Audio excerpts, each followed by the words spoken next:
Thanks, Sean Caston. Hi, I'm Monica Eng, filling in for Natalie Moore. Thank you guys for all being so patient. I know this has been a long day, but we've got a really exciting panel following other exciting panels with folks who are working on affordability and accessibility in food, such important issues.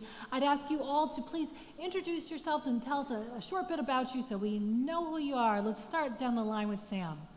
So my name is Sam Acho. I'm a 9-year NFL veteran, ESPN analyst, author, speaker, and I got a chance to spend some time in Chicago with the Bears and partner with some young entrepreneurs on the west side of Chicago to build a food mart in a food desert. So that's kind of why I'm here. But also the cool part about that opportunity is that the thing that was before, like my previous career, my NFL career, my job title, my resume, opened up the door for my real impact.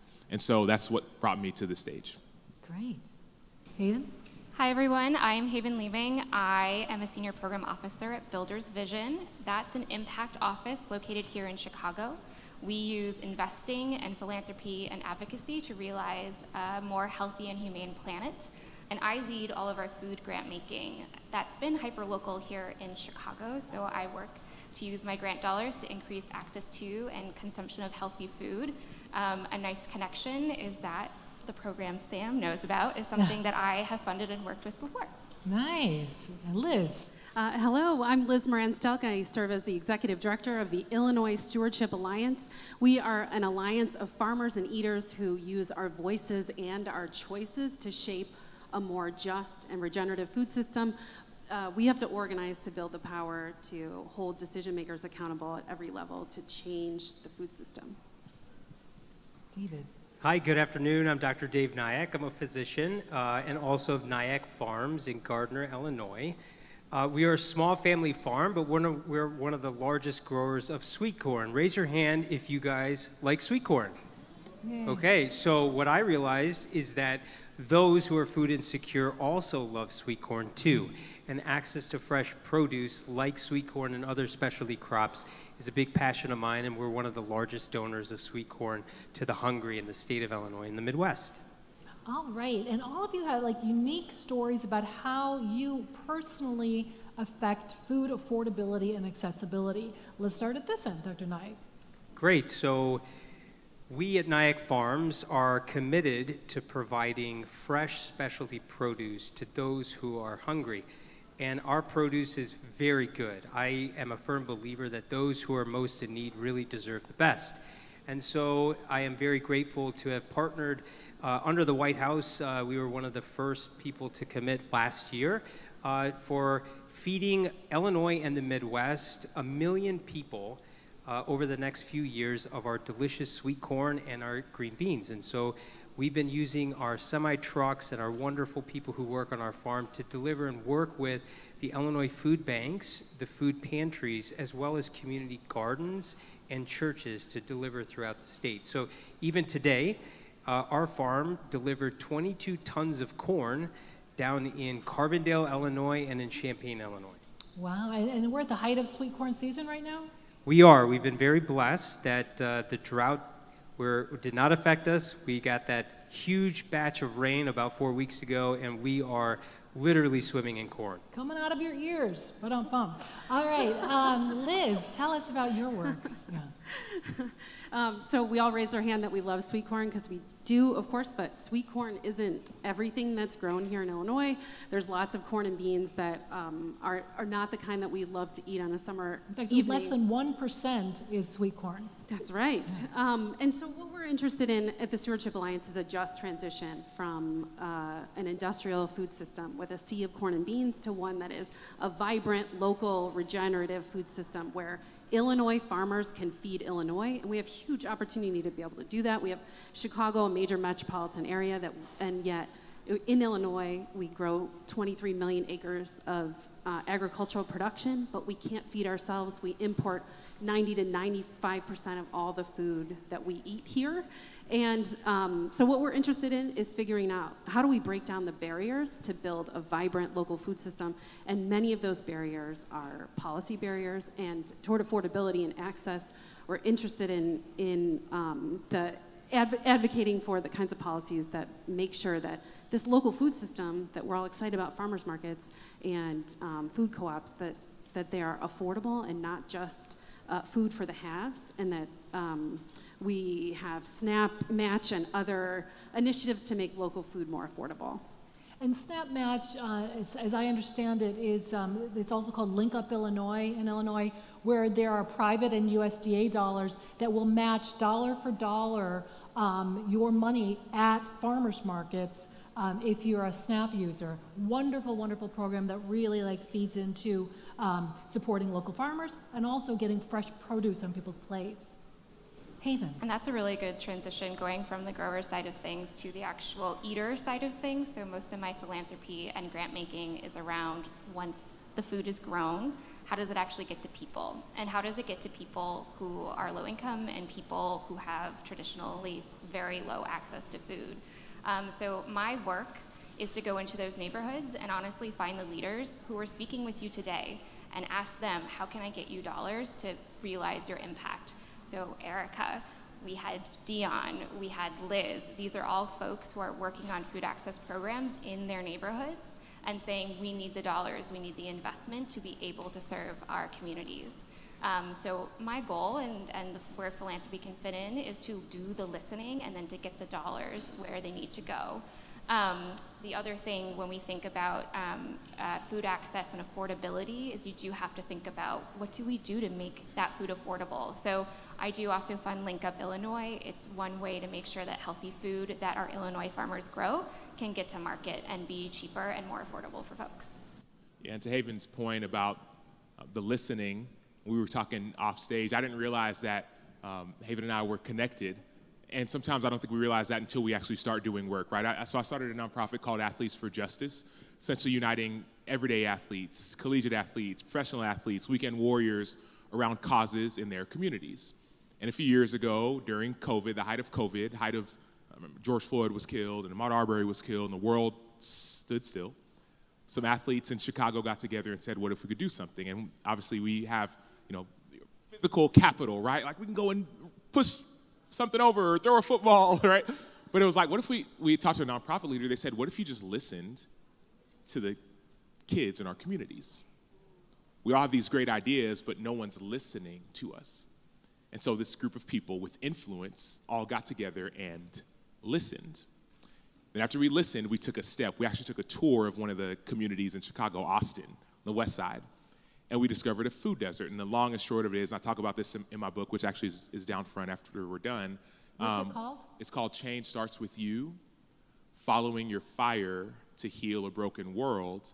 And the cool part about it is that we had this fire of like, what if we could do something? I don't know food outside of loving to eat it and using it as like fuel for my body.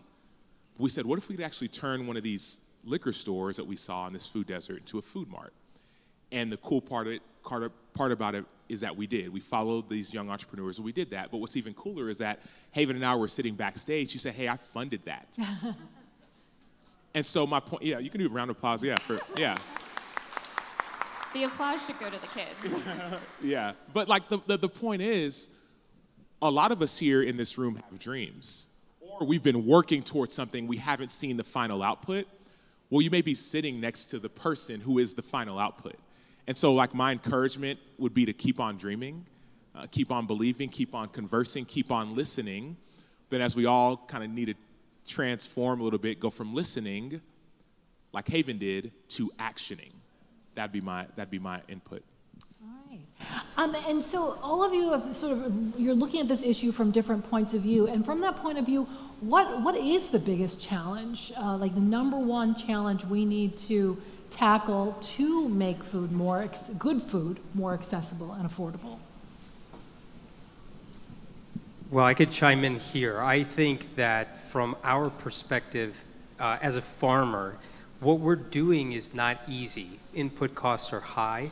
Inflationary headwinds have remained to where the farmer's balance sheet is very difficult to become profitable. But I do know this. Farmers are one of the most generous people on the planet.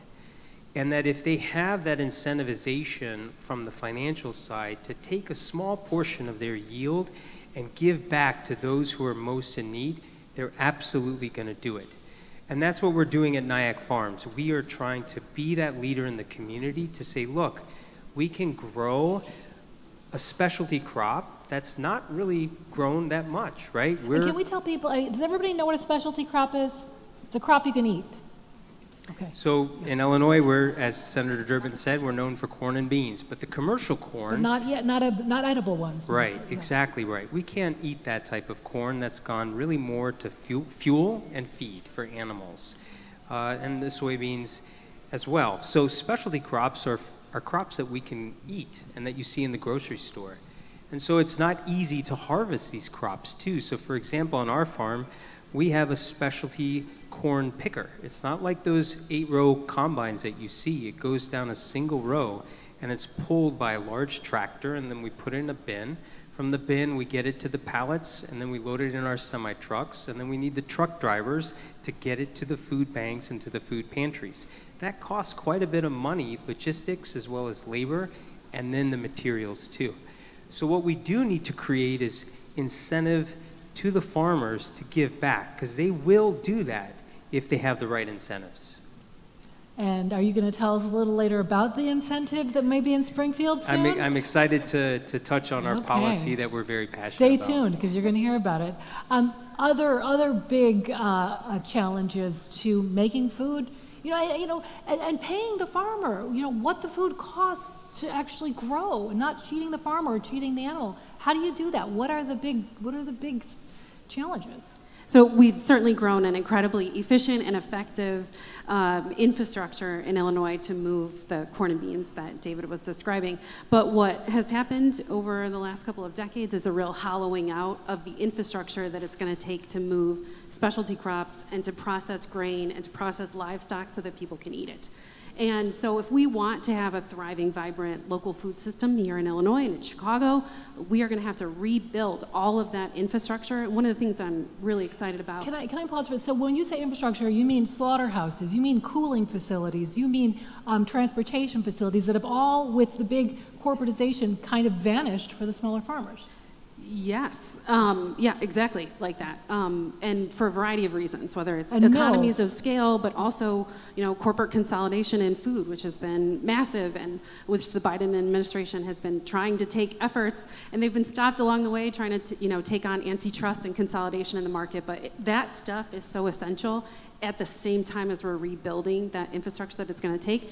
To specialty crops, right, you can't just, there's a lot of specialty crops that in order to move them, they're going to have to be basically processed. Not necessarily made into a new food item, like say tomatoes into salsa, but tomatoes into, say, frozen or something that can be moved more sustainably, right? And that's going to last a little bit longer.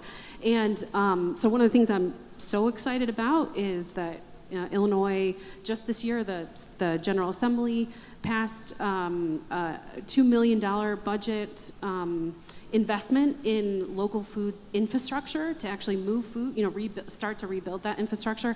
And that comes at the perfect time because USDA and the state of Illinois and many other states joined into a cooperative agreement to purchase $28 million in the next 2 years of local food from underserved farmers, so farmers of color, and getting that food to communities in need. And so there really is a moment where folks have realized that it's essential that we rebuild the real food security that we need here in Illinois and around the country.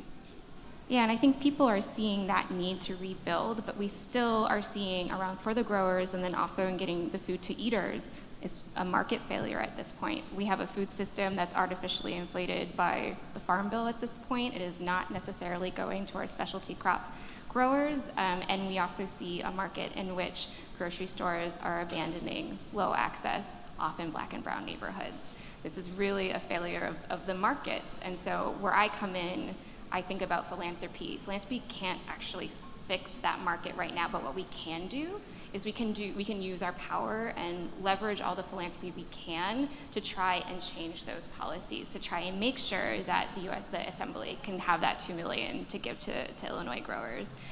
We can try and bring other private investments into the system as much as we can. We can support Ruby and the Chicago Equity Council as they try and get dollars out to those entrepreneurs.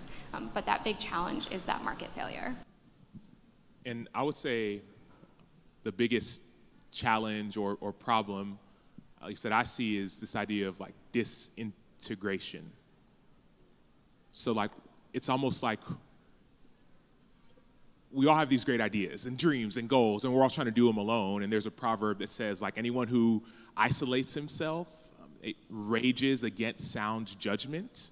Right? It's not wise to try and just do it alone. You need a team, a group of people. And so when I think of problems, I think about disintegration. I think about solutions. I think about alignment. And I think about integrity. I think about, man, Haven, what do you need for your team to help them win? We were talking backstage about, hey, can I connect you with someone I know who's a grower and wants to, and she's like, man, I do this work and I'd love to, like, I think that's what wins. And that's what works. No matter what industry you're in, no matter what field you're in, no matter what title you have or hold, selfishness kind of sometimes tears us apart. And I think when you get back to being like a person of integrity, a person who's whole, right, this integer, this whole number, I think that's when change really happens. It's like someone working as a hotshot athlete who wants to show off versus working as a team. Well, it's to that point, Monica. So I retired 2 years ago, right? So I know I'm looking young, right? You don't have to tell me twice. But I went to my first training camp practice since I finished playing. And it was almost like a death in so many ways, guys. Like this thing that I used to do and I used to love in this group, I couldn't do it anymore. And yes, it was sad for me, and it was also sad, right? A friend of mine, former player, had passed away, right? He was struggling with some things, and some of our teammates felt like we weren't there for him, right? So that was sad. But also there was some hope, and the hope was seeing this team, this group of people, different backgrounds, different races, different faiths, different everything, coming together for a common goal. And I missed that. Like, I got a chance to do that at the highest level, right? Professional athlete, and it was like everything else goes aside besides this one goal. And our goal was to win a Super Bowl or go to the playoffs or whatever, right? The paychecks are great, but that goal is better. And so one thing I wonder is, like, what is our common goal? Like, what would that look like? Because I'm craving that. Like, if you've never experienced that idea of being on an actual team, there's nothing better. Like, when I saw Austin Harvest open up, I don't know if I mentioned this to you, when Austin Harvest opened up that food mart that used to be a liquor store, like, that was one of the best days of my entire life. And I've played national championship football games before. And I think that's why these kinds of conferences are so important, because we can make these connections, say, oh, this guy can help you. Oh, I've done this before, let me help you. Tell me something you're excited about, something positive that you're excited about. Let's start with Dr. Nayak. Great. I'm excited about a lot of things, one of which is being here today. But I'm really passionate that food is medicine. I'm qualified as a physician to say something like this because I run a free clinic, and many, if not all, of my patients reside in food apartheids. And no matter what I do, without access to fresh food, these diet-related diseases like diabetes, high blood pressure, high cholesterol are not going to go away. And I also have a unique perspective of being a farmer, too. So what am I excited about? I'm excited about motivating other farmers to do what I'm doing. And the only way that we can really do that is to incentivize them. So I wrote the Illinois Farmers Who Fight Hunger Act. What it's going to do is create a tax credit system of up to $2,000 for other farmers who donate directly to the food banks. The food banks are wonderful institutions that can leverage a meal for 10 cents, one meal for 10 cents. And as you know, Illinois has a ton of farmers. And if only 10% of these farmers in our wonderful state give back to the food banks up to $2,000, we can create 100 million new meals annually. Just wrap your heads around that. 100 million new meals annually. And it won't cost our state much money at all. And so these are the types of policies that I'm creating to incentivize and leveraging what our wonderful state has to offer is farming. And so I hope to lead by example and that we can encourage other farmers and that we can get this bill passed through the Illinois legislature next season. All right. Liz? Well, I am excited about the potential that public procurement could have in shifting the food system. So in Chicago passed the Good Food Purchasing Policy. It has the potential to shift $300 million a year in food spending toward 5 key values: healthy, local, sustainable, humane, and fair. That is so exciting. And yeah. And so in the Farm Bill, there are proposals to have the federal dollars do that same values-based procurement. And there's resources now for schools to do the same kind of values-based procurement, because although public procurement is not a silver bullet, like it's not going to change the whole food system, it is a bridge to the future kind of just and local and vibrant and sustainable and regenerative food system that we need. All right, thanks, Haven. It does deserve an applause. I'm excited of all of the work that's here in Chicago. We are here today. Some of you traveled in, but a lot of you are from Chicago. I am continually excited by all of the good work that is happening here and the people who you heard speak today. So I'm excited by Erica.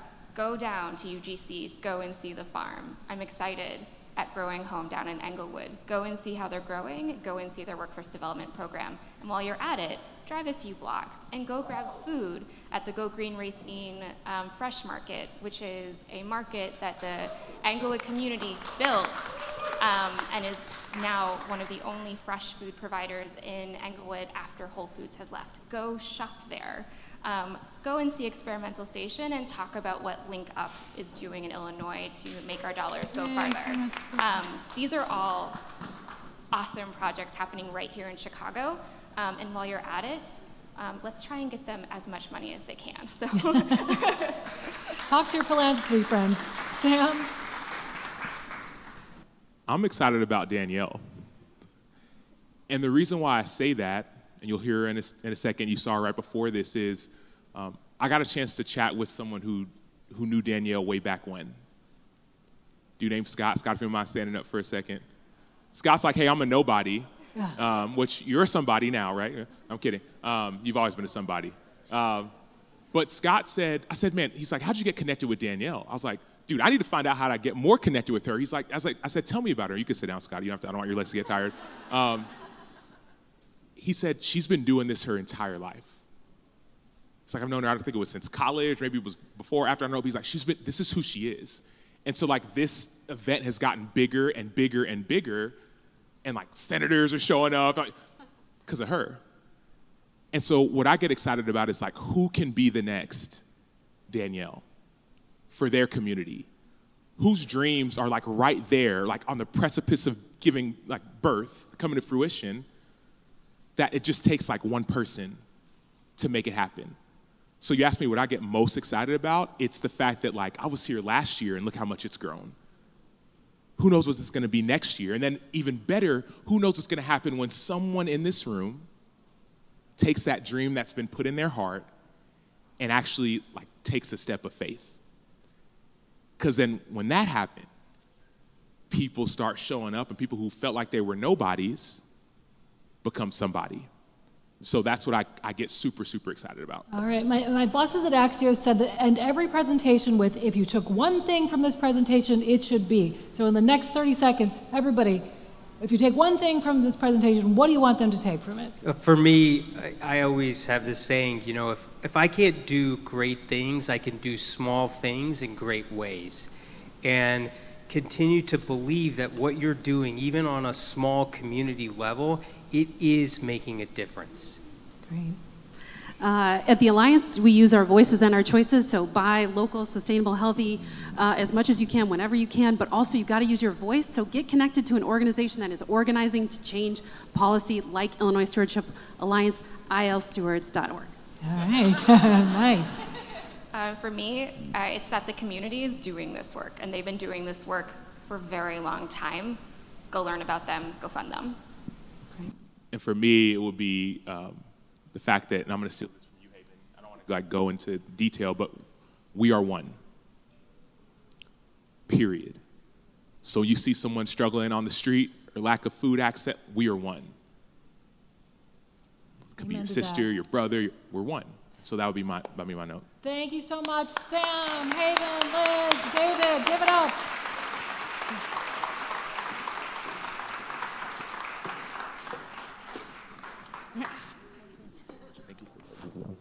Thank you.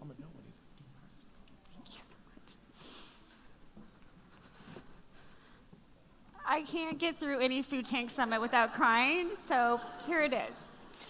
Thank you to that panel. Thank you to Monica.